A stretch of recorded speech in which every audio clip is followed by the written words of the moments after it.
Allora, vorrei iniziare anch'io con un ringraziamento dovuto in italiano, poi passerò al francese come è stato richiesto oggi. Ringrazio le autorità, il console di Francia, il console onorario Chieli, con il quale abbiamo avuto il piacere amichevole di già discorrere. Ringrazio particolarmente il collega dell'Università del Politecnico, perché ovviamente in quanto accademico io sono sempre felice di essere accolto in atenei poi così belli, così storici, e con ovviamente una condivisione di visione molto forte sulla cooperazione, ma ne parleremo semmai dopo. Ringrazio ovviamente molto il Presidente Tortorese e il Direttore, il Dottor Geoffroy Félix, per l'intelligenza e l'amichevole invito che mi è stato rivolto oggi per aprire questa giornata estremamente interessante.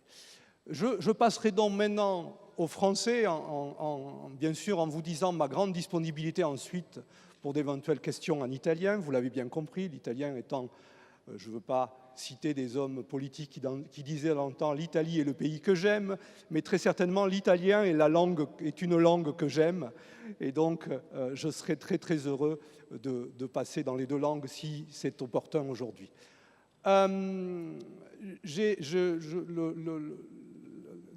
Lorsqu'un auteur voit son ouvrage offert, et je remercie le cabinet d'avocats Manetti d'avoir bien voulu sponsoriser cette opération lors d'une conférence, c'est tout à fait agréable. Et donc je vais prendre appui sur l'ouvrage que j'ai écrit et qui a été traduit en italien pour vous présenter, on va dire assez rapidement, enfin sans trop exagérer, une vision synthétique et de perspective des relations franco-italiennes, puisque c'est un petit peu ce qui m'a été demandé, avec cette idée aussi du potentiel de croissance. La croissance, elle peut être culturelle, elle peut être politique, elle peut être économique, et bien sûr, l'économie est ici un enjeu qui a déjà été mentionné et qui est très important. Très, très rapidement, des choses que beaucoup d'entre vous connaissent déjà, mais qu'il faut, disons, rappeler pour planter le décor.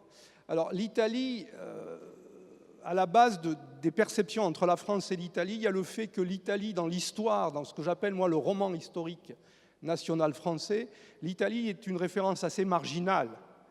Il n'y a pas d'ostracisme, hein, il n'y a pas de volonté négative, mais les histoires et les romans nationaux sont très géographiques. On s'occupe de ce qui se passe sur son propre territoire. Et donc, dans l'histoire de France telle qu'elle est enseignée, la référence italienne est une référence périphérique. Ce qui ne veut pas dire qu'en France, on n'est pas d'excellents experts de l'histoire de l'Italie. Gilles Pécou, le président actuel de la Bibliothèque nationale de France, étant un des tout meilleurs experts du Risorgimento, et ça, je pense que beaucoup d'entre vous le savent. Mais c'est une vision assez marginale dans notre histoire nationale telle que nous l'apprenons à l'école. À la différence du contraire, c'est-à-dire que l'Italie a dans son roman national toute une histoire, celle du Risorgimento, dans laquelle la référence française est très très importante. Bien sûr, la Révolution française, les campagnes napoléoniennes, et puis Napoléon III, ne serait-ce que pour vous citer les exemples les plus flagrants. Avec cette interprétation qui est ambivalente du rôle de la France historique dans cette unité d'Italie, puisque la plupart des analystes se partagent ou partagent les analyses entre une influence positive et une influence négative. Alors, je ne vais pas développer ce sujet que je pourrais développer pendant plusieurs heures, mais il y a quand même quelque chose d'assez, disons, constitutif, historique, et qui peut permettre d'expliquer, et expliquer, c'est déjà comprendre, et comprendre, ça veut dire se comprendre. Donc, de permettre de comprendre ces différents, et cette attention différente qu'on va trouver à Paris, en France, à l'égard de l'Italie, et en Italie, à Turin, à Rome, à l'égard de la France. Une hypersensibilité ou une très grande sensibilité italienne à l'égard des enjeux français, alors que pour la France, finalement, l'Italie, bon, oui, c'est important, mais c'est plus périphérique dans la vision française. Tout ça vient, à mon avis, d'une interprétation de sa propre histoire, qui a certes ses limites, mais qui est édifiée de cette manière-là.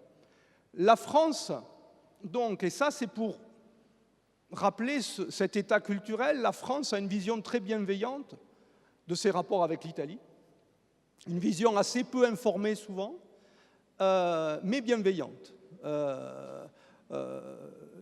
Alors que l'Italie a disons, une hypersensibilité parfois critique à l'égard de la France, voire même, et ça c'est le scientifique un petit peu politologue qui vous le dit aujourd'hui, mais vous le savez, voire même on a vu se développer, on l'a vu dans l'histoire au XIXe siècle, on l'a vu au XXe et on le voit au XXIe siècle, dans certaines formations politiques, chez certains leaders politiques italiens, le discours anti-français est devenu et est encore une ressource politique.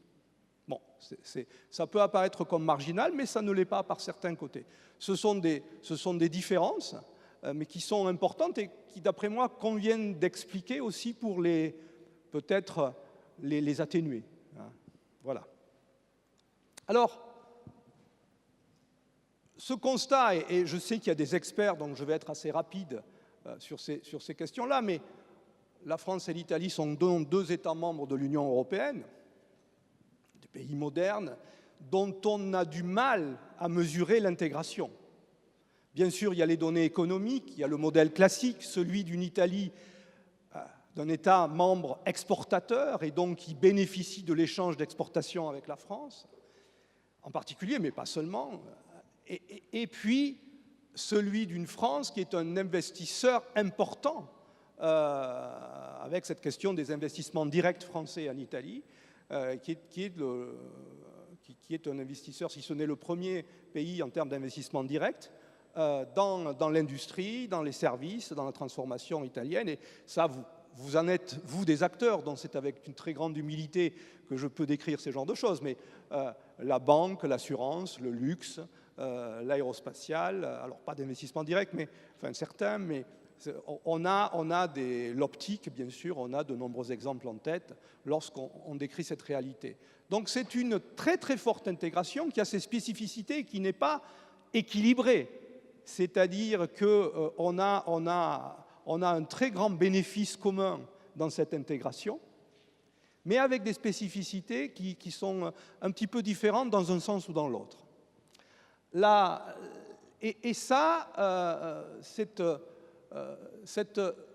Cette intégration très forte, elle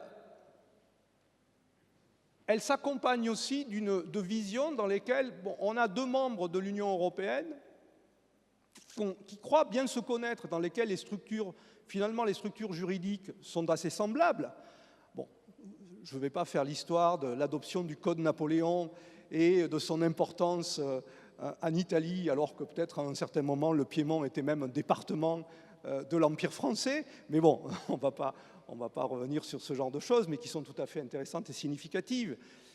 Et le Code Napoléon lui-même étant un code civil qui avait été inspiré du droit romain, bien sûr, du droit civil romain. Donc là-dessus, vous avez un ordre civil et un ordre juridique et un ordre politique qui se ressemblent. Et donc on aurait tendance à penser que, voilà, une fois qu'on comprend son propre système, on n'a pas de problème à se projeter dans l'autre. Or, ce n'est pas le cas. Il y a des différences structurelles, des différences de réseau, des différences d'organisation de la sociologie du pouvoir, ça a été évoqué tout à l'heure, très bien, et qui font que ça ne marche pas exactement de la même manière. Alors ça, c'est une petite difficulté, mais vous qui êtes des opérateurs privilégiés de la relation franco-italienne, vous le savez, et vous le savez mieux que moi, je pense. C'est ce que j'appellerais un peu un faux ami, hein, c'est-à-dire on pense que c'est la même chose, or ça ne marche pas pareil. Et souvent, voilà, un Italien ou un Français, lorsqu'ils vont aller travailler au Japon, ils vont se dire, oh là là, le Japon, c'est l'Asie, il faut que je comprenne exactement comment ça marche. Mais lorsqu'ils vont aller travailler en France ou en Italie, ils disent, ah non, c'est pareil, on traverse les Alpes, hop, c'est pas. Sauf qu'il faudrait peut-être faire le même travail qu'avec le Japon. C'est-à-dire, il y a peut-être la nécessité d'acquérir certains instruments culturels qui sont certainement la langue, oui, mais pas seulement, et qui, dans ce contexte très intégré et très européen que nous connaissons aujourd'hui, manque parfois.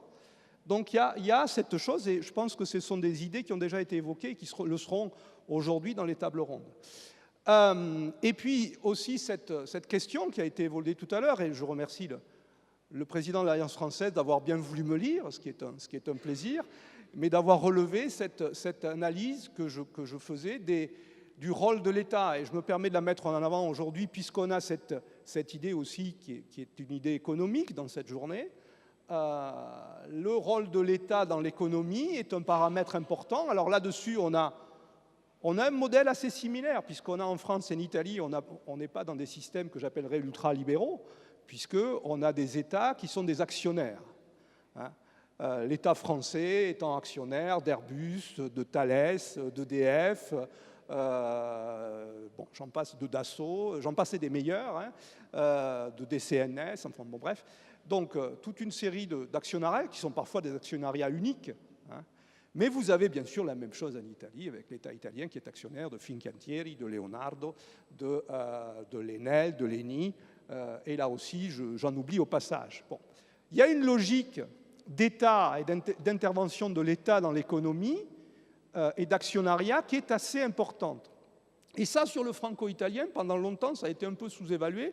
En particulier, et ça j'en parle un petit peu dans mon livre, dans les années 2000, à la suite de la libéralisation des marchés et des marchés européens, par exemple, lorsque une entreprise française comme EDF, en 2001, qui n'était pas une entreprise, qui était à l'époque quasiment une administration d'État, puisqu'elle n'était même pas constituée en société, s'est mis à jouer l'acteur privé dans la libéralisation du système énergétique italien, en prenant le contrôle d'Edison. Enfin, vous êtes turinois, vous connaissez ça beaucoup mieux que moi. C'est une opération qui remontait à 2001.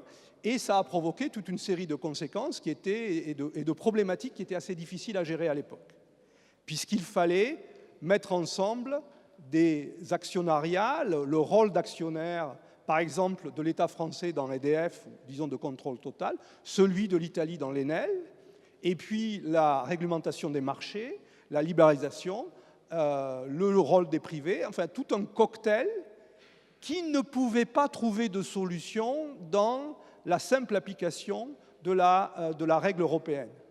Et qui nécessitait quoi? Qui nécessitait une gouvernance fine et bilatérale avec des niveaux très, très importants. Et c'est un petit peu ça, c'est une idée globale que vous allez trouver dans ce livre, mais que je veux vous offrir aujourd'hui à votre réflexion, mais je sais que pour certains, j'enfonce des portes ouvertes. L'intégration entre la France et l'Italie et ses spécificités ont créé et créent un besoin de ce que nous appelons, dans un mauvais français contemporain, une gouvernance, c'est-à-dire des outils bilatéraux qui permettent de maîtriser ces interactions un petit peu multiples entre, par exemple, le niveau économique privé et le public. Et ça, c'est assez spécifique, on ne trouverait pas ça dans d'autres contextes, et ça va de pair avec l'intégration. C'est nécessaire pour accompagner une intégration qui est bien sûr dans un cadre européen et qui n'est pas exclusive. La dynamique récente, et là je cite quelques exemples, faut rappeler, je suis un universitaire et donc je ne suis pas tenu, disons, à certaines prudences, puisque j'utilise ma liberté académique qui fait partie de mon statut pour rappeler certains épisodes qui sont parfois un petit peu compliqués. On a connu en 2018-2019 ce qu'on pouvait appeler une crise bilatérale entre la France et l'Italie, qui a été marquée, par exemple, un des événements les plus éclatants, mais pas le seul, a été le rappel de l'ambassadeur Christian Massé au début de 2019. Le gouvernement français ayant rappelé son ambassadeur à Rome, à Paris, comme signe, disons, de protestation diplomatique. C'était consécutif à la visite du vice-président du Conseil italien de l'époque à un comité de ce qu'on appelait Gilets jaunes en France à ce moment-là. C'est un geste diplomatique que pour nous, qui sommes un peu historiens aussi, nous n'avions pas connu depuis 1940, c'est-à-dire depuis le moment où l'Italie avait déclaré la guerre à la France. Bon, ça c'est de l'histoire. Ça fait déjà partie de l'histoire et les actions de Christian Massé, excellent ambassadeur au demeurant, font déjà partie de l'histoire.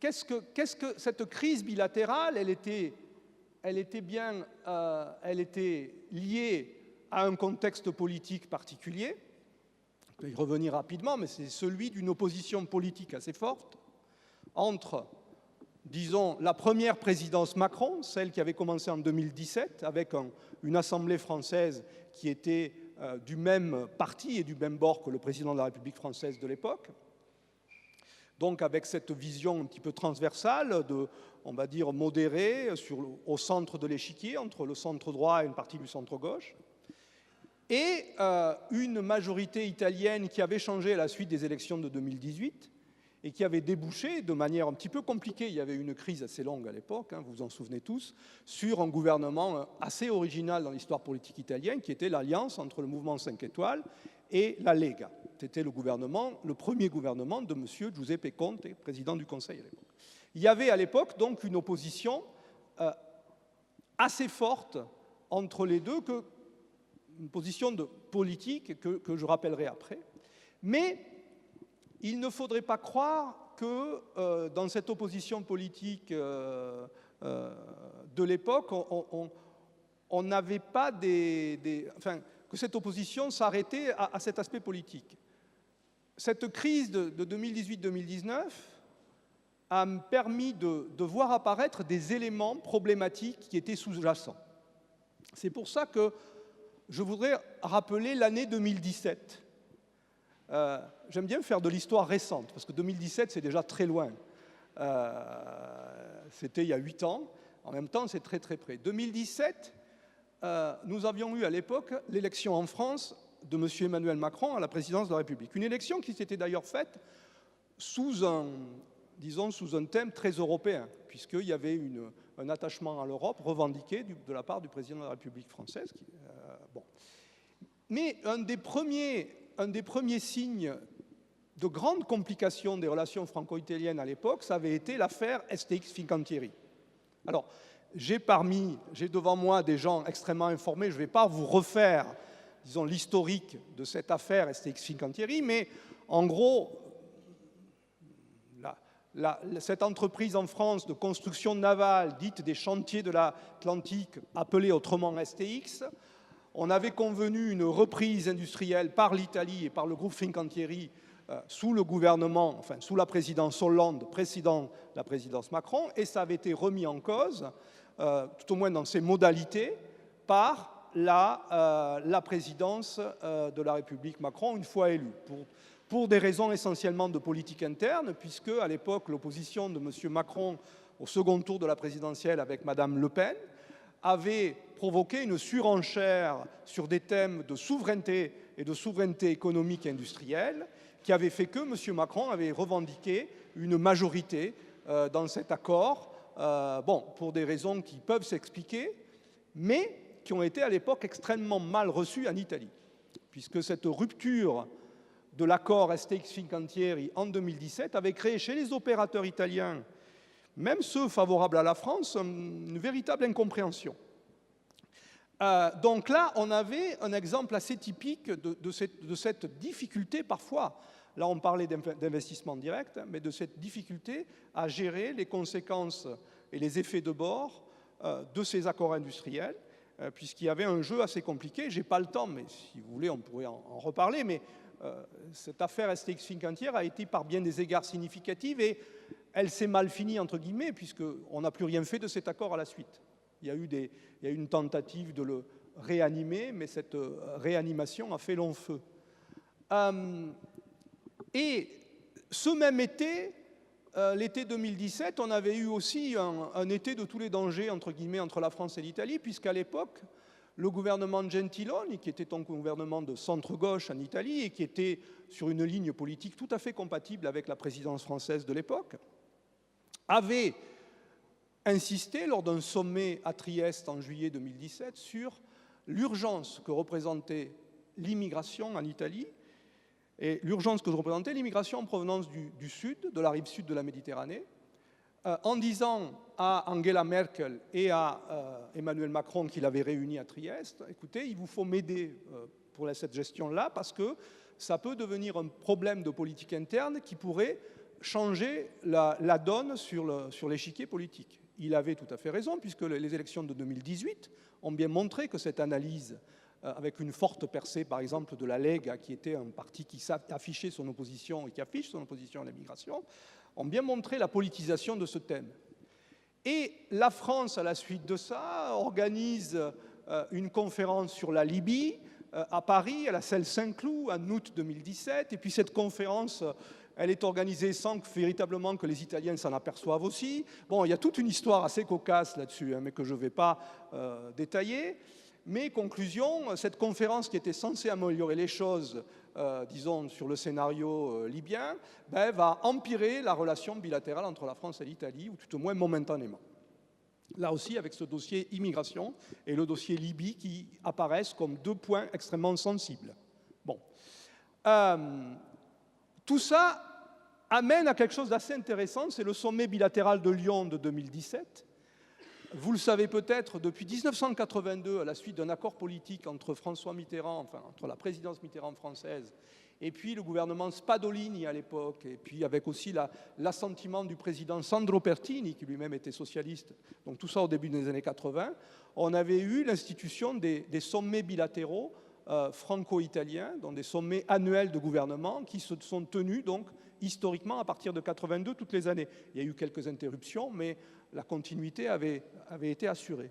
Et donc en 2017, on convoque ce sommet à Lyon, et c'est lors de ce sommet, mais je vais y revenir rapidement, qu'on arrive bien sûr à se parler, à trouver une façon de gérer ces différents aspects problématiques qui s'étaient développés dès le printemps et l'été 2017.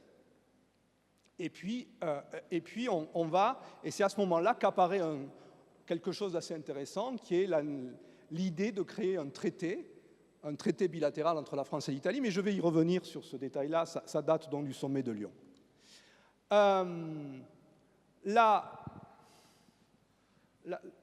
Je rappelle cette histoire et je vais revenir après sur cette question-là. Dans le cycle récent, et donc après cette période très tendue de 2018-2019, on a eu une très grande normalisation, voire même une amélioration très nette des relations franco-italiennes. 2019, il y avait déjà le président de la République italienne, M. Mattarella, qui avait fait une série de choses tout à fait significatives, en particulier une visite d'État en France, et qui avait pris sur lui ce rôle de, disons, rétablir le bon cours des relations entre deux partenaires importants comme la France et l'Italie. Le gouvernement, le changement de majorité politique pendant l'été 2019, c'est-à-dire le passage du gouvernement Conte 1 à Conte 2, avec la nouvelle coalition entre les 5 étoiles et le Parti démocrate, allait permettre d'ouvrir un nouveau cycle politique de normalisation qui débouchera sur cet assez remarquable et surréaliste sommet bilatéral de Naples en février 2020. Je dis surréaliste parce qu'il se déroule dans cet endroit extraordinaire qui est lui aussi lié à l'histoire italienne, qui est le Palais Royal, alors celui des Bourbons de Naples. Hein. Ici, on est à Turin. Bon, l'autre grande ville de l'unité d'Italie, c'est Naples, vous le savez. Je dis surréaliste parce que le Covid était complètement en train d'exploser déjà dans le nord de l'Italie et les diplomates et les responsables, dire le jour avant, ils ne savaient même pas si le sommet allait se tenir. Enfin, ça a été très risqué. L'Europe était en train de se fermer à ce moment-là. Et il y avait un côté crépusculaire dans cette atmosphère. Le sommet se tient, c'est un succès. Il rétablit la normalité et on relance toute une série de coopérations après cette phase qui avait été très délicate et qui avait été une phase de rupture, celle de 2018 et de la première année 2019, première moitié de l'année 2019. Donc à partir de ce sommet, on relance des choses tout à fait importantes. Et puis, quelques semaines plus tard, quelques mois plus tard, l'initiative politique poussée par l'Allemagne, par Angela Merkel et par la France, par la présidence Macron, de créer un outil de relance pour repartir après le Covid, le plan de relance. En Italie, on appelle ça le PNRR, et bien sûr quelque chose qui est extrêmement apprécié en Italie. C'était peut-être une nécessité. L'Italie en a beaucoup bénéficié. Et ça a aussi permis de bonifier les relations avec la France, avec l'Allemagne, où on disait, bon, oui, il y a quand même la manifestation d'une solidarité tout à fait évidente au niveau européen. Et bon, on sortait de cette période trop délicate parce que l'adoption du PNR a quand même été un geste politique très fort. Tout ça nous amène à une accélération ultérieure, celle qu'on aura lors du gouvernement présidé par Mario Draghi. Alors là, c'est assez remarquable, puisque c'est sous ce gouvernement-là, on pourrait parler déjà en termes historiques, puisque c'est déjà de l'histoire, hein, d'idylle entre la France et l'Italie, puisque Mario Draghi, étant une personnalité très estimée en France et très compatible en fait avec le président de la République française pour toute une série de questions de formation, de langage commun, sur lequel je ne vais pas m'étendre, on aura là finalement l'aboutissement et l'accélération de ce processus dit du traité du Quirinal, qui constitue peut-être le fil rouge de ma présentation aujourd'hui, mais qui est un processus extrêmement important d'institutionnalisation des relations entre la France et l'Italie, un véritable outil politique qui était nécessaire et qui peut, j'espère, nous amener à des développements ultérieurs favorables. On aura donc à ce moment-là une très très grosse coopération entre la présidence Macron, le gouvernement Draghi, sans oublier le rôle décisif de Sergio Mattarella, du président de la République italienne, qui, au-delà de ses compétences constitutionnelles définies, et on peut en discuter, a vraiment eu un rôle de politique étrangère très très net sur ce dossier-là. Je reviens sur ce traité du Quirinal parce que c'est assez intéressant. Vous le connaissez, vous le savez, mais je rappelle un petit peu cette genèse. Alors, je ne sais pas si vous le savez, mais l'idée du traité du Quirinal a été lancée, et j'aime bien évoquer cette anecdote, par un journaliste. C'était lors de la conférence de presse de ce sommet bilatéral de Lyon en septembre 2017. Donc on avait une conférence de presse qui suivait le bilatéral avec, donc bien sûr, M. Macron d'un côté, M. Gentiloni de l'autre, qui prenaient la parole. Et puis, il y avait, je crois, 6 questions qui avaient été attribuées aux journalistes. C'est normal, ça se passe comme ça. Et en gros, 3 questions aux journalistes français, 3 questions aux journalistes italiens. Et comme vous le savez peut-être, dans ce genre d'exercice, les journalistes se mettent d'accord entre eux. C'est-à-dire les Italiens disent, bon, toi, de la Stampa, tu vas faire quelle question? Oui, d'accord. Et puis toi, tu vas poser laquelle? Bon, voilà. Ils s'étaient mis un peu d'accord, sauf qu'ils ne se mettent pas, il y a peut-être un problème culturel, ils ne se mettent pas d'accord entre Français et Italiens. Ce qui fait que le remarquable Tullio Gianotti, qui est le correspondant de l'ANSA à Paris et qui devait poser une question, a vu sa question déjà posée par un collègue français. Il s'est retrouvé pris au dépourvu. Et alors là, il avait lu certaines choses et il a posé cette question complètement, qui était un plan B total et qu'il a inventé sur le moment, en disant « Mais monsieur Gentiloni, monsieur le président Macron, mais est-ce que ça ne vaudrait pas la peine de mettre en place entre la France et l'Italie un dispositif qui ressemble au dispositif franco-allemand, qui est donc basé sur un traité de coopération, le traité de l'Élysée, depuis 1963, enfin quelque chose de tout à fait important. » Et là, bon, la présidence de Gentiloni a été pas, la réponse, pardon, du président des conseils Gentiloni n'a pas été assez diplomatique, mais il ne s'est pas mouillé. Par contre, Emmanuel Macron a pris la balle au bond et a dit « c'est une très bonne idée, il faudrait que nous fassions le traité du Quirinal ». Pourquoi pas? Et alors, c'est à partir de ce moment-là que politiquement, le traité du Quirinal va exister. Et je me permets de souligner ce fait parce que, bien sûr, il y avait des raisons profondes, vous l'avez vu. Il y avait un besoin institutionnel. On peut théoriser le besoin politique, le besoin économique. Mais il y a aussi le hasard. Ce thème apparaît par hasard lors de la conférence de presse du sommet bilatéral de septembre 2017 à Lyon. Et ça, c'est une chose dont j'ai parlé avec Tullio Gianotti lui-même. C'est assez fascinant, si vous voulez, pour la façon dont les choses sont organisées. Ce traité va commencer, donc il faut quand même là reconnaître que dès le départ, la présidence française y a cru. Dès le départ, qui c'est qui va travailler à ça? C'est Emmanuel Macron avec ses équipes. Alors, je me souviens très bien, parce que moi, le thème m'intéressait, j'essayais de m'informer à l'époque avec des collègues diplomates, je leur disais, mais ça n'est où? Alors, je discutais avec l'ambassade de France à Rome et les éminents diplomates de l'ambassade de France, ils me disent... C'est une idée qui progresse, mais c'est l'Élysée, c'est-à-dire la présidence de la République française, qui s'en occupe. Donc, octobre, novembre, décembre il y avait cette idée que ce n'était pas mort, mais on ne voyait rien sortir. Et puis, lors d'une visite d'Emmanuel Macron, je pense que je me souviens bien, c'était en janvier 2018, Emmanuel Macron s'était rendu en Chine. Au retour, il fait une étape à Rome. Il visite avec M. Gentiloni la Domus Aurea. Et c'est là, au même moment, qu'ils vont annoncer tous les deux la nomination d'un comité d'experts, de sages, 3 Français, 3 Italiens, pour écrire et proposer un traité bilatéral. Alors, remarquable, très bien, sauf que cette commission qui s'était un petit peu réunie, elle ne va pas travailler très très longtemps parce qu'en fait, on va rapidement avoir la campagne pour les élections législatives, c'est-à-dire politique en italien de 2018, et que côté italien, cette idée, elle va passer très rapidement à la trappe, au vu de la polarisation de la campagne, et puis bien évidemment, le gouvernement ensuite Conte 1 va absolument pas poursuivre. Donc, il y a eu un lancement, et puis éclipse totale, on n'en parle plus. Ça disparaît des radars. Moi, j'étais intéressé au sujet, je dis non, c'est fini.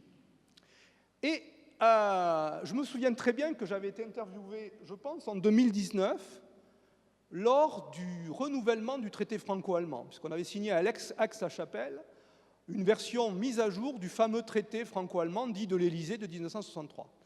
Et les observateurs italiens avec lesquels je dialoguais, je pense que c'était dans une émission de radio, il y avait Maria Latella, il y avait Oscar Giannino, je crois que c'était sur Radio 24, disaient « Ah, regardez, les Français, les Allemands, ils font des choses et nous, on est là à regarder. » Et moi, je leur dis « Non, écoutez, attendez, il y avait un instrument qui était ce traité du Quirinal, il y a eu un début de processus et puis vous n'en êtes pas saisis. » Et alors, je me souviens très très bien qu'eux, ils ne se souvenaient absolument pas de ça, ils ont regardé leurs gazettes et leurs bases de données, ils ont dit « Oui, Jean-Pierre Darnis a raison, il y avait ça et on ne l'a pas fait. » Bon, donc c'est pour vous dire combien ça avait disparu, cette histoire-là.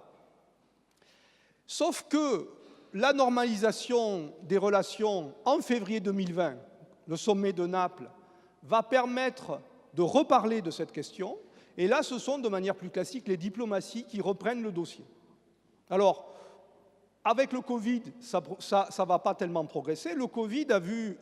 disons, la relation bilatérale remarchait de manière tout à fait significative. Il y a une très grande coopération pendant le Covid entre la France et l'Italie. Mais ce dossier-là, il était, disons, il progressait, mais il n'évoluait pas tellement. C'était la Farnesina et le Quai d'Orsay. Ils avaient des gens qui s'en occupaient, mais ça ne progressait pas trop. Ce qu'il faut constater, c'est qu'en 2021, l'arrivée au pouvoir de Mario Draghi va produire une véritable accélération de ce côté-là. Et là, dans les mois de 2021, avec Mario Draghi d'un côté, mais aussi avec l'action de M. Mattarella, avec une visite d'État qui, si je me souviens bien, aura lieu à Paris en juillet 2021, il va y avoir une véritable accélération de ce processus qui amènera à la signature de ce traité à Rome le 26 novembre 2021, et on en célébrera dans quelques semaines le 4e anniversaire. Donc, signature en 2021, entrée en vigueur en 2023, puisqu'il y a eu un processus de ratification parlementaire. Il a fallu que les parlements français et italiens, bien sûr, ratifient, ça a pris un petit peu de temps. Et d'ailleurs, mise en place donc en 2023, et ce qui est assez remarquable, bien sûr, c'est que ce traité devient effectif à un moment où, par exemple, la majorité politique en Italie a changé, puisqu'entre-temps, on a cette nouvelle majorité, le gouvernement Meloni, qui s'est installé. Sans oublier que lors de la ratification, le parti de Mme Meloni en Italie avait voté contre, c'était le seul parti dans l'arc politique italien qui avait voté contre lors de la ratification parlementaire. Donc il y a des paradoxes là-dessus assez intéressants. Ce qui est important, c'est là-dessus l'institutionnalisation des relations bilatérales. Pourquoi ? Les Italiens, souvent, connaissent mal l'histoire franco-allemande, ce qui est normal, on ne peut pas s'intéresser à tout, et ils ne connaissent pas l'exemple très vertueux du processus de réconciliation voulu par Adenauer et De Gaulle, qui a abouti à la signature en 1963 à ce traité franco-allemand, mais aussi les effets très bénéfiques des échanges de diplomates, des réunions, des conseils des ministres, des réunions parlementaires communes, de tout un processus vraiment très ancré entre la France et l'Allemagne, qui, même si ces deux pays restent des pays finalement assez différents, même si ces deux pays culturellement sont beaucoup plus éloignés que la France et l'Italie, mais ils ont établi, depuis 1963, des institutions, des mécanismes de collaboration, d'échange de diplomates, d'échange, et pas seulement d'échange, de travail croisé de fonctionnaires du ministère du Trésor, par exemple. Bref, toute une série de dispositifs qui font que, même lorsqu'on a un rapport politique pas excellent, et ça arrive assez souvent finalement, entre la France et l'Allemagne, la communication et la coopération, ou tout au moins la compréhension, et celle des administrations est assurée. Et ça, c'est fondamental, parce que ça s'est toujours fait au bénéfice de l'Europe. Cette capacité de compromis entre, disons, une vision plus nordique, qui serait la vision allemande, et une vision française, que certains en France appellent méditerranéenne, on pourrait en discuter, a toujours représenté un compromis exceptionnel qui pouvait entraîner les autres pays européens dans la recherche de consensus. Et c'est donc très vertueux, ce n'est pas exclusif. Et les Italiens ne connaissent mal cette chose qu'ils ont souvent interprétée comme un axe, puisque les Italiens ont utilisé cette expression souvent, qui d'ailleurs est assez connotée historiquement et assez négative, d'axe franco-allemand, en pensant que ça les excluait. Bon, il y a peut-être des mécanismes dans lesquels les Italiens se sont sentis exclus, mais il y a une très très grande vertu sur le long terme dans ce rapport institutionnel franco-allemand qui s'est fait sur une mémoire commune, la mémoire des trois guerres, celle de 1870, celle de 1914-1918 et la Seconde Guerre mondiale, et la mémoire de la réconciliation nécessaire après les massacres. Il y a un côté politique et éthique, si je peux me permettre, très important, qui a été aussi un des moteurs de la rencontre de ces deux personnalités politiques assez remarquables, qui étaient le général de Gaulle d'un côté, le chancelier Adenauer, et qui étaient aussi des catholiques pratiquants, ce qui n'était pas un hasard dans cette volonté de pardon qu'ils ont eu l'un à l'égard de l'autre lors des dialogues qui sont apparus à la fin des années, au début des années 60. Et donc, cette nouveauté, les Français, pour eux, c'est assez automatique. Bien sûr, il n'y a pas le passif que la France avait avec l'Allemagne, mais il y a une idée de remédiation. Pas de réconciliation, mais de remédiation. C'est-à-dire, on a bien vu qu'en 2017, ça n'allait pas. On a bien vu aussi que depuis les années 2000, la multiplication des enjeux à traiter nécessitait de nouveaux mécanismes. Et donc, il faut un mécanisme intergouvernemental qui permette de faire en sorte qu'ensuite, les acteurs économiques que vous êtes, les acteurs culturels, puissent travailler et mieux travailler, ce qui est peut-être un objectif tout à fait intéressant. Et donc, bon, côté français, il y a la référence franco-allemande. Vous savez, les Français sont des gens intelligents, mais sont des gens aussi comme, disons, qui ont leurs habitudes. Ils font du franco-allemand depuis 1963, ça marche bien. Bon, ben voilà, on dit on va faire du franco-italien, on applique les recettes qu'on faisait avec l'Allemagne. Les Italiens, pour eux, ça a été très très nouveau. Les Italiens, les diplomates italiens n'étaient pas du tout habitués à ce type de relations. Ils avaient cette vision, alors que j'appellerais multilatérale bruxelloise, c'est-à-dire le jeu européen dans lequel on participait à Bruxelles, bon, très bien, et puis des rapports bilatéraux européens dans lesquels les Italiens étaient assez mal à l'aise, parce que ça les ramène à une histoire plus compliquée, celle de l'unité d'Italie, celle du moment dans lequel l'Italie voulait, le royaume d'Italie, créé en 1861, voulait exister dans le concert des nations européennes et, faisait des coudes face à la France, à la bientôt Allemagne ou au Royaume-Uni, en étant beaucoup moins à l'aise. Bon, et donc, c'est un petit peu cette peur du jeu de puissance européenne qui est classique dans la vision italienne de politique étrangère. Donc là, on arrive à quelque chose qui est un petit peu original, mais finalement qui commence à marcher. Alors, il me reste combien de temps, si je peux, pour être parfait dans mon... 15 minutes, donc je vais conclure pour laisser quand même quelques minutes à des questions, parce que ça serait trop cavalier sinon. Le traité du Quirinal, donc, met en place ces différents systèmes, avec en particulier un début, puisque c'est depuis 2023, c'est depuis pas longtemps, d'institutionnalisation. Il y a eu des choses assez remarquables sur la politique industrielle. Il y a eu 2 rencontres de politique industrielle. Monsieur Urso en Italie, le ministre Urso a été particulièrement actif de ce côté-là. Donc 2023-2025. Et le dossier spatial a été évoqué ce matin, aérospatial. Mais par exemple, de ce côté-là, on a vraiment besoin d'un travail très très actif intergouvernemental sur ces enjeux d'industrie, mais qui sont aussi des enjeux de souveraineté, qui sont des enjeux de défense. Et là, ce n'est pas à Turin où il y a les établissements traditionnels de l'Alenia et autres que je vais le dire, mais bon, déjà on a Thales Alenia Space, enfin il y a toute une série de choses qui ne sont pas de simples opérations industrielles et qui doivent être accompagnées par le niveau gouvernemental. Et donc la coopération industrielle mise en place par les ministères respectifs a été tout à fait remarquable. Des rencontres bilatérales, disons depuis 2023, ça commence à bien marcher. Les échos que vous en avez dans les différents ministères sont bons.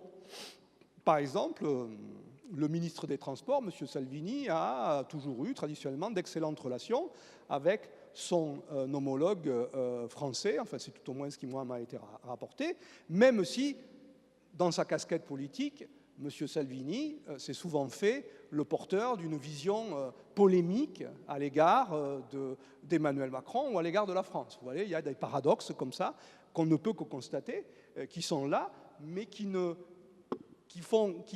dans lesquels on peut relever une certaine forme d'incohérence, mais peut-être l'incohérence est-elle souhaitable dans certains contextes. Et donc, il y a ces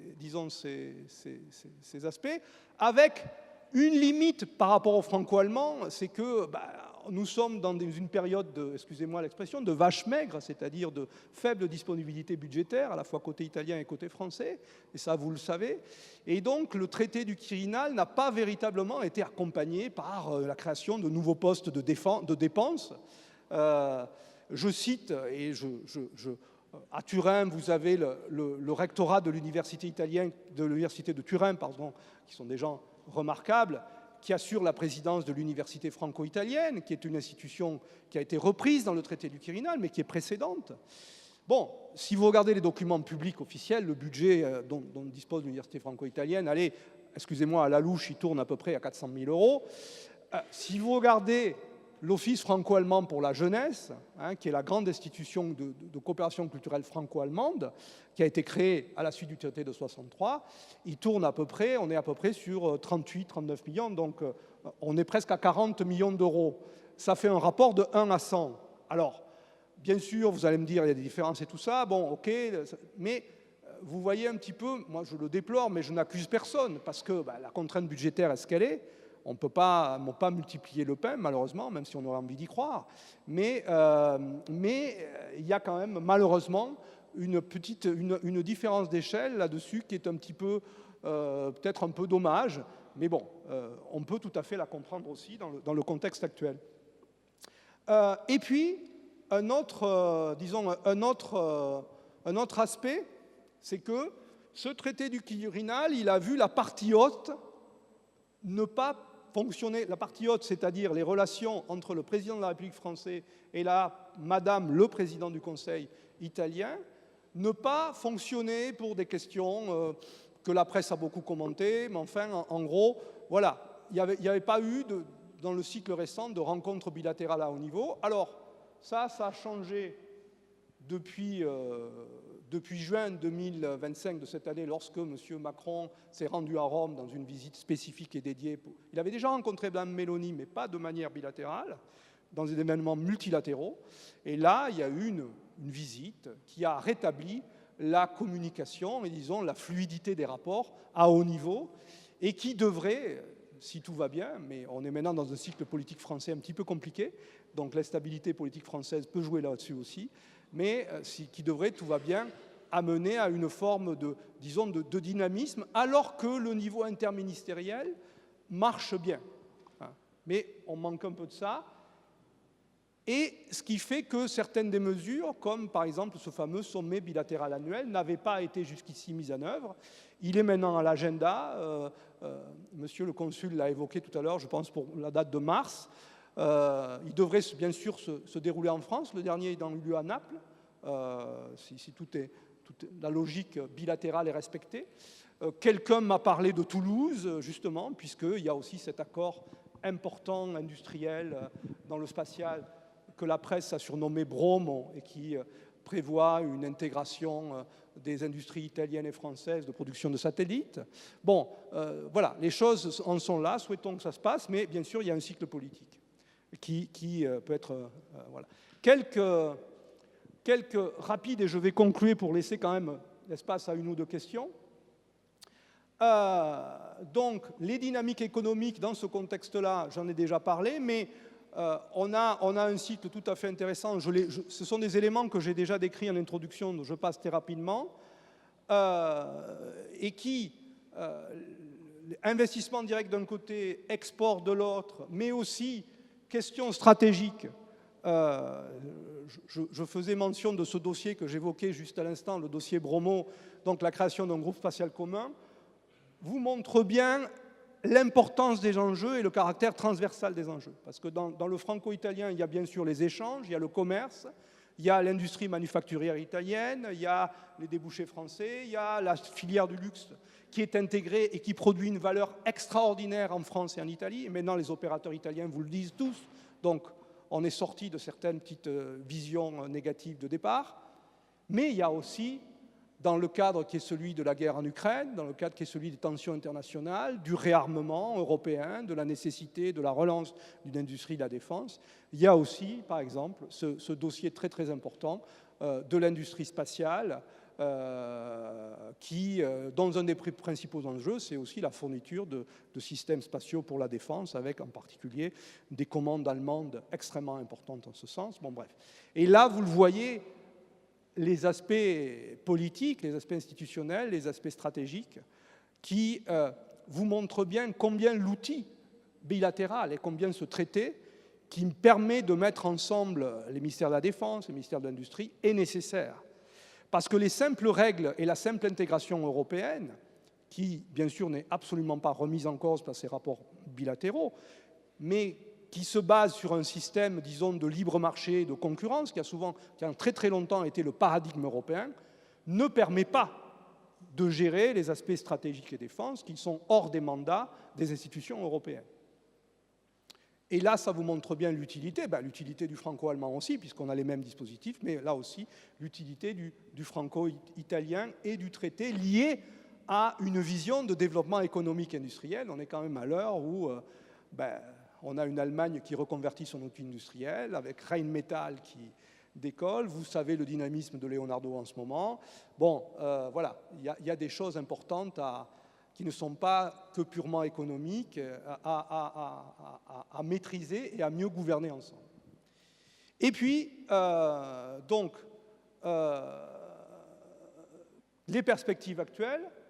Donc, comme je vous disais, la visite cette année d'Emmanuel Macron à Rome a été un geste diplomatique qui, au-delà des commentaires passés et sur lesquels je ne vais pas m'étendre, mais je pourrais le faire, mais rétablit, disons, une espèce de parité politique à haut niveau et, disons, de feuille de route assez ouverte, avec donc la nécessité de mise à l'agenda des différents dossiers, de la gestion commune et intergouvernementale de tous ces dossiers multiples, toujours dans une logique qui est bien sûr une logique de contribution à l'Europe, et avec donc par contre un paramètre actuel qui est délicat, qui est celui de l'instabilité politique française, et qui, je l'espère, va évoluer dans un sens positif, mais qui est un paramètre actuel qui fait que on ne peut pas écarter complètement des hypothèses de blocage du gouvernement français qui auraient des conséquences, bien sûr, tout au moins dans la chronologie.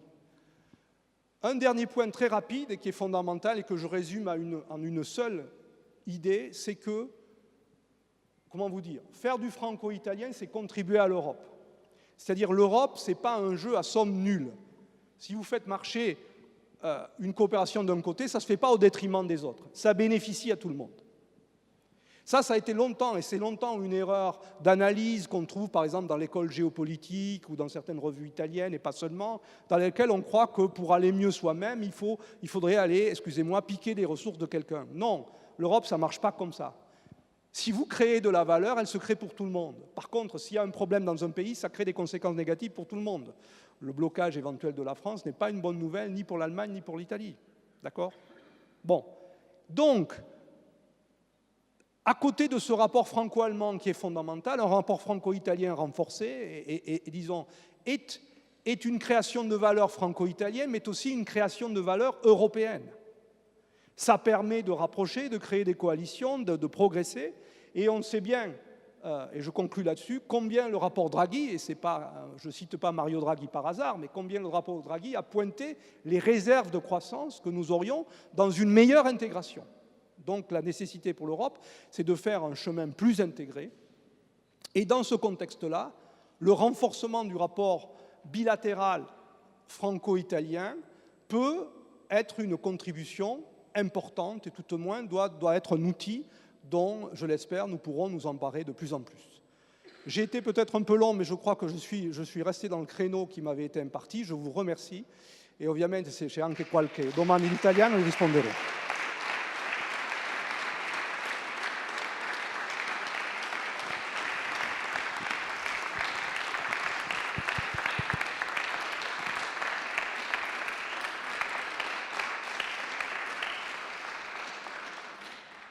Un grand merci à toi. C'était vraiment Merci. très instructif pour, je pense, tout le monde. J'espère que la traduction a bien fonctionné. Voilà. Maintenant, si vous avez des questions, on a 10-15 minutes pour prendre quelques questions. Alors allez-y, faites-vous plaisir, profitez de la présence de Jean-Pierre Darnis. Alors c'est toujours, la première question est toujours évidemment un peu la plus délicate, mais une fois que c'est lancé, ensuite... sinon j'interroge quelqu'un au hasard. C'est l'ancien prof qui parle.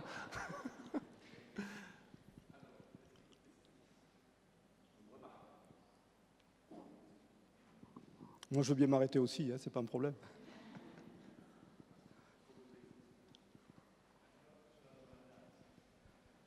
Lo faccio in italiano. Certo. Grazie prima di tutto per il suo intervento, perché ci ha spiegato molte cose. Perché, come lei ha detto, italiani e francesi si considerano quasi fratelli o quantomeno cugini, però come si sa bene in tutte le famiglie si litiga un po'. E questo può essere sia positivo che negativo, può essere una sorta di concorrenza positiva, ma può anche essere un momento di scontro molto pesante. Lo conosciamo tutti. Io faccio l'avvocato, per cui di questi temi, di questioni di famiglie, di aziende che litigano ne conosco. Scusate, non volevo dilungarmi su questo, però volevo chiederle una cosa.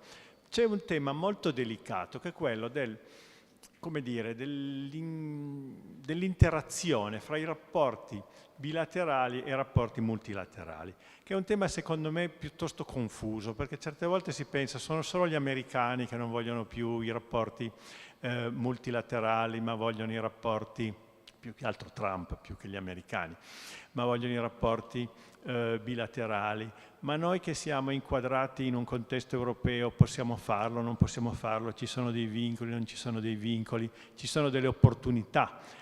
Se lei ci dicesse ancora qualche cosa su questo tema, credo che sarebbe molto utile per tutti noi per capire meglio la questione. Allora, Grazie. la ringrazio molto ed è un tema molto interessante che ovviamente è collegato ai miei ultimi sviluppi. Allora, certamente Francia e Italia hanno una tradizione e una sincerità multilateralista vera.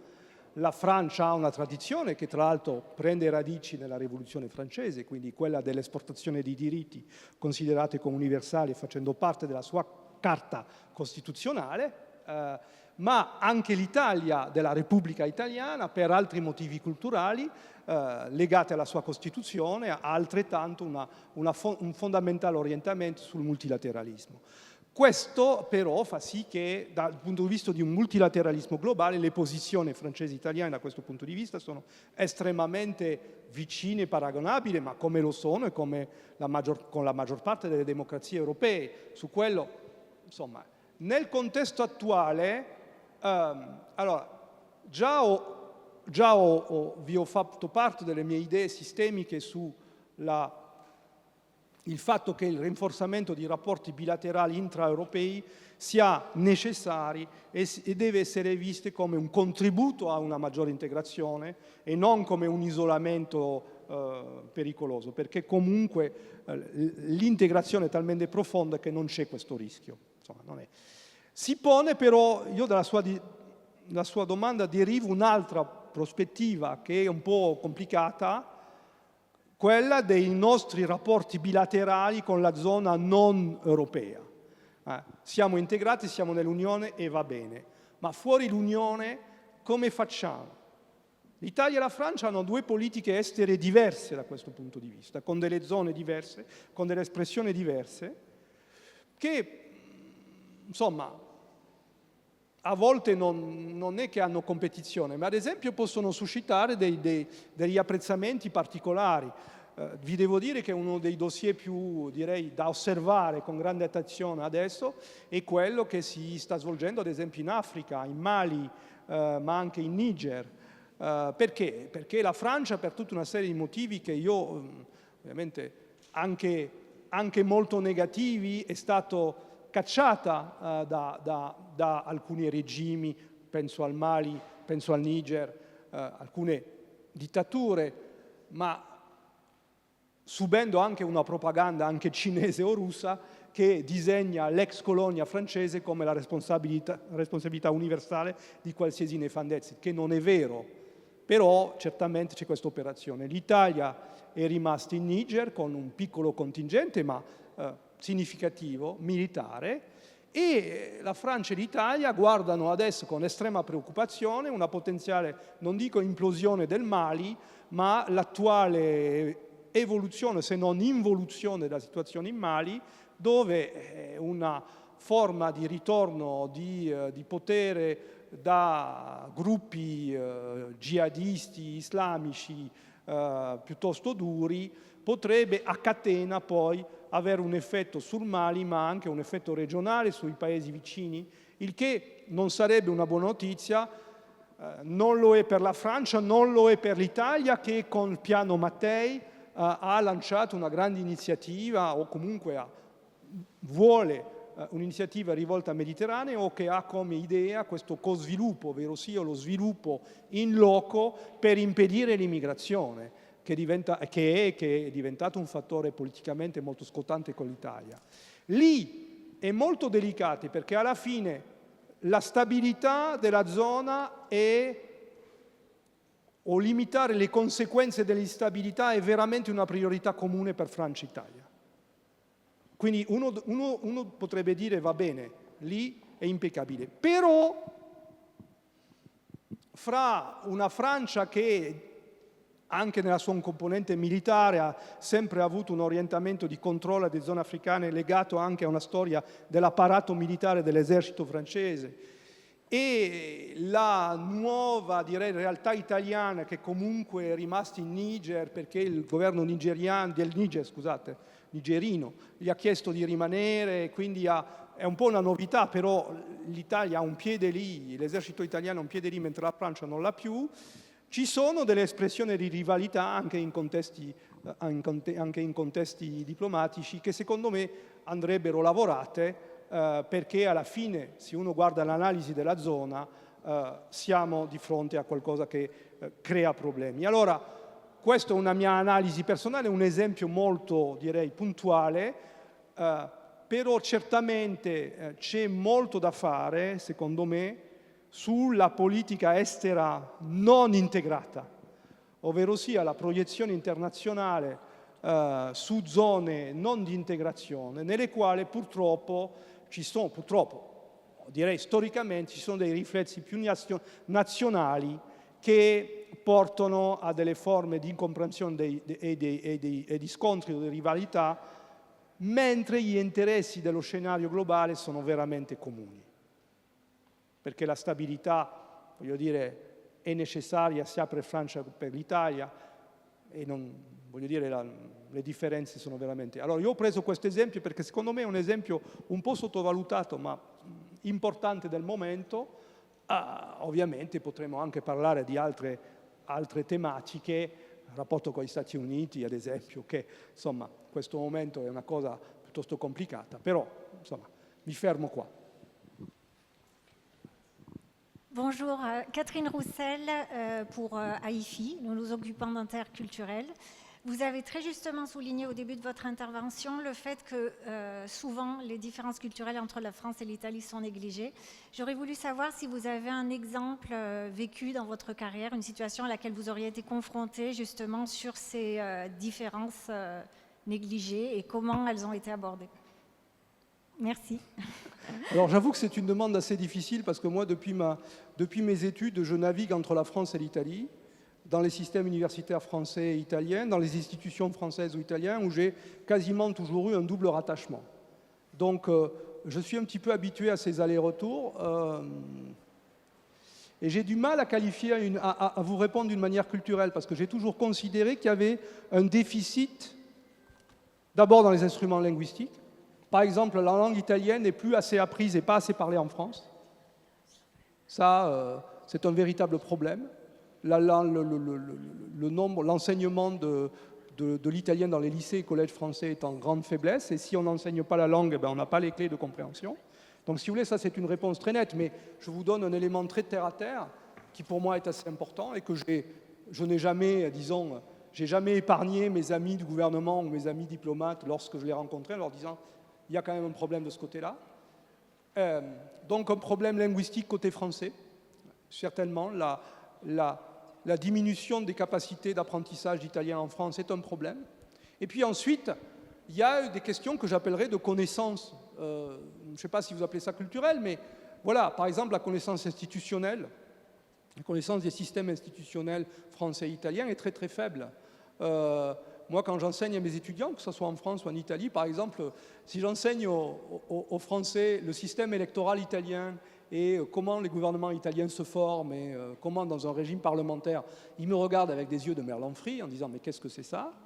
Donc, voilà, les Français formés dans la 5e République française ont beaucoup de mal à comprendre comment marche la République italienne. Et alors, et vice-versa. C'est-à-dire que lorsque j'apprends aux Italiens les délices du majoritaire français, d'une Assemblée nationale qui a une espèce de priorité par rapport au Sénat, et puis du présidentialisme français, ce que ça peut dire en termes disons, de sociologie du pouvoir par rapport à la présidence du Conseil italienne, et donc au Premier ministre, et en particulier lorsque je rentre dans les détails, par exemple de la réforme constitutionnelle de 2000 en France, et ce que ça peut, j'ai des étudiants italiens devant moi complètement effarés. Alors, je ne sais pas si c'est une réponse culturelle, mais ça c'est ma réponse d'enseignant sur deux aspects que je vis au quotidien. Une baisse des compétences globales sur l'italien en France, et qui, d'après moi, pourrait être combattue et mériterait d'être travaillée. Et puis, un déficit d'analyse sur les mécanismes, par exemple, institutionnels et politiques des deux pays, qui sont différents et qui sont assez mal compris. Les Français d'il y a longtemps, ceux de la 4e République, jusqu'en 1958, avaient une république qui marchait plus ou moins comme la République italienne. Donc si vous voulez, à l'époque, il n'y avait pas de problème. Par contre, la 5e française et ses évolutions plus récentes sont un modèle assez différent. Et donc ça déjà, voilà, je ne sais pas si c'est de l'interculturel, mais pour moi c'est de la compréhension institutionnelle dans laquelle moi j'apporte aussi de manière, disons, fréquente ma modeste contribution. Merci beaucoup. On a peut-être encore le temps pour une dernière question. Oui, Isabelle ? Oui. Bonjour, Isabelle Mona, je suis conseillère des Français de l'étranger dans la circonscription de Milan. Je voulais savoir, à votre avis, quelle place le traité du Quirinal accorde aux citoyens dans le cadre de la coopération entre la France et l'Italie et éventuellement à tout ce qui est institutions locales. Alors il y a eu un fort lobby lors de l'écriture du traité du Quirinal, en particulier sur le transfrontalier transrégional. C'est pour ça que dans le traité, il y a des références explicites à, si je me souviens bien, à l'arc alpin ou à la zone alpine, parce que les institutions du rapport qui à Turin a son importance, mais des rapports qui sont financés par Alcotra, de tout ce qu'on appelle le volet transfrontalier, qui dans les Alpes-Maritimes aussi a son importance, ont voulu que ça soit inscrit dans le traité comme, disons, une action prioritaire, et ça l'a été.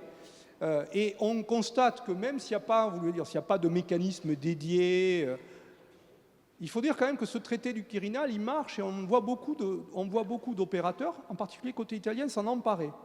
Le traité du Quirinal est devenu une référence politique positive, alors que, par exemple, on constatait que parfois, il permet, si vous voulez, de donner une forme d'unicité, de cohésion à l'action avec la France en Italie, alors qu'auparavant, c'était des choses peut-être plus éparpillées. Moi, j'ai souvent vu maintenant des responsables ministériels italiens qui disent « Ah voilà, on fait ça avec la France, ils l'ont déjà fait avant », mais ils disent « Ah, mais ça rentre dans le traité du Quirinal ». Alors là, pour le transfrontalier, les institutions locales, on a ça aussi. il y a toute une histoire depuis les années 80, 90, CAF, autres. Enfin, moi, j'avais étudié ça dans ma jeunesse. Vous en trouvez certaines références dans l'ouvrage que vous avez reçu en cadeau aujourd'hui, chose dont je suis très heureux. Mais il y a toute une histoire précédente. Le traité du Quirinal met un chapeau politique supérieur à cette question-là. Et donc, voilà. Après, si vous voulez, le rapport entre citoyens et institutions, si vous voulez, un traité entre deux gouvernements, bien sûr, ça bénéficie aux citoyens, mais ça bénéficie aux citoyens dans le cas d'une représentation politique qui est celle des démocraties. Donc, il y a eu ces attentions vis-à-vis de ce que certains appellent la société civile, mais après aussi, ce sont les institutions qui doivent s'en emparer. Très certainement, le cadre gouvernemental en est ou devrait être amélioré.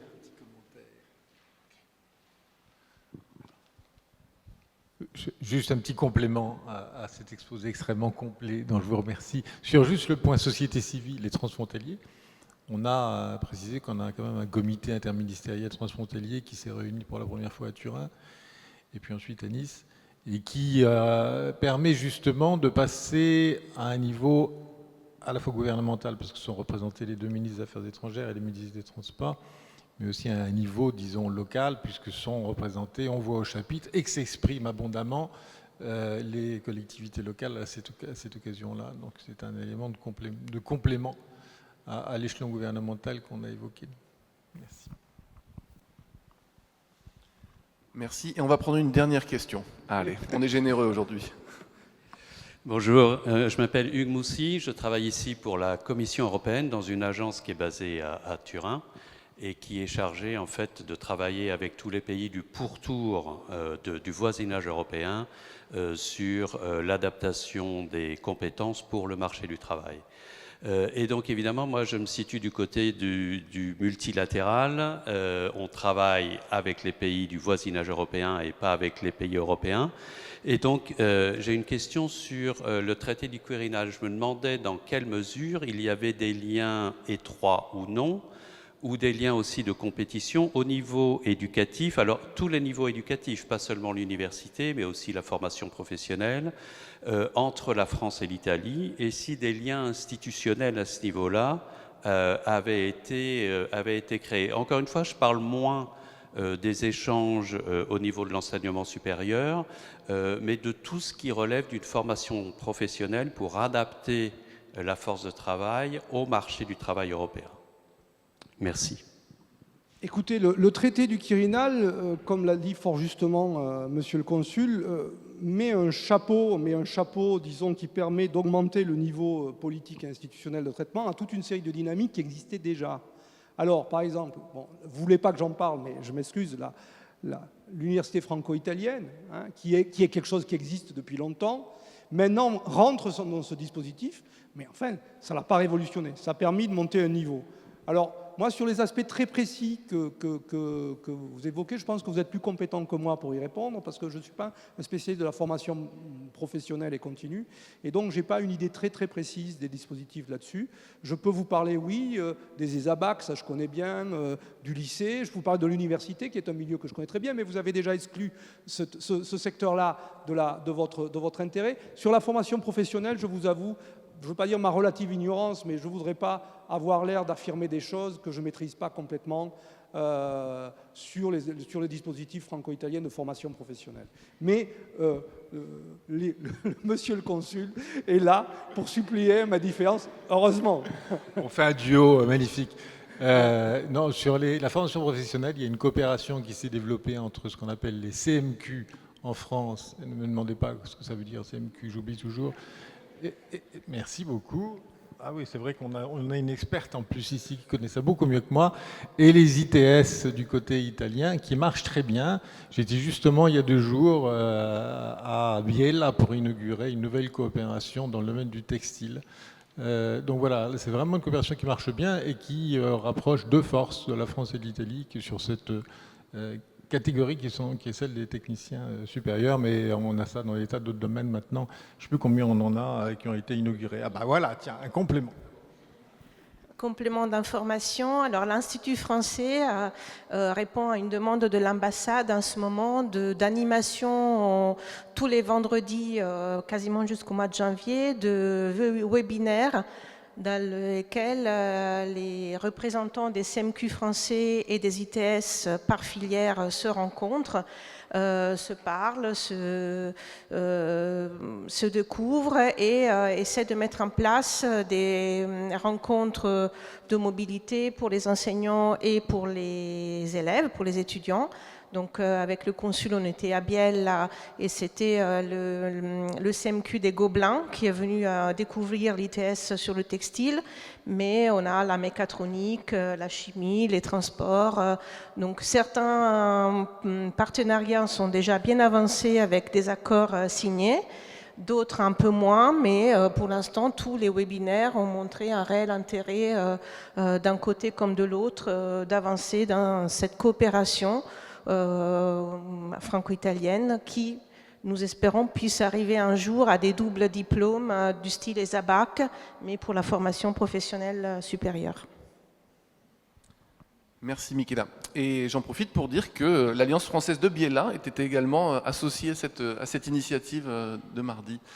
Comme quoi, donc, les alliances sont vraiment très actives dans ce domaine-là. Et ici à Turin, nous intervenons auprès de la Fondazione, de l'ITS Aerospazio e Meccatronica, et donc nous donnons des cours de français aux jeunes étudiants qui pourront ensuite s'en servir pour s'insérer dans le marché du travail. Un grand merci encore une fois, j'aimerais qu'on remercie Jean-Pierre Darnis, vraiment.